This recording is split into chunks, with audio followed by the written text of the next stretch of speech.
Okey, lah ni saya berada di Tupak. Okey, kedai ni dia bersama dengan 2 pintu setengah sebab dia corner lock dah. Jadi sizing dia tu memang luas lah.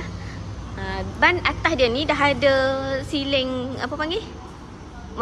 Sekali dengan kipas dengan lampu. Kita akan beri memang keadaan gini dan fully tile tu ni.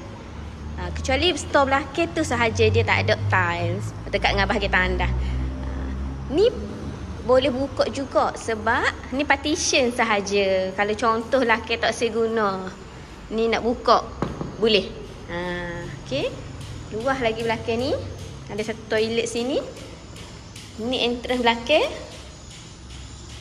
Ni pintu dia pun pintu besi ni. Jadi safety lah, bukan kayu biasa. Okey. Memang bawah tangga pun dia buat store. Boleh guna.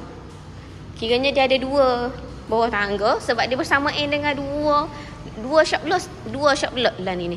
Sebab tu dia luas. Sama juga sini, ni pun partition sahaja. Ni boleh robohkan. Kalau nak kosong boleh robohkan. Okey.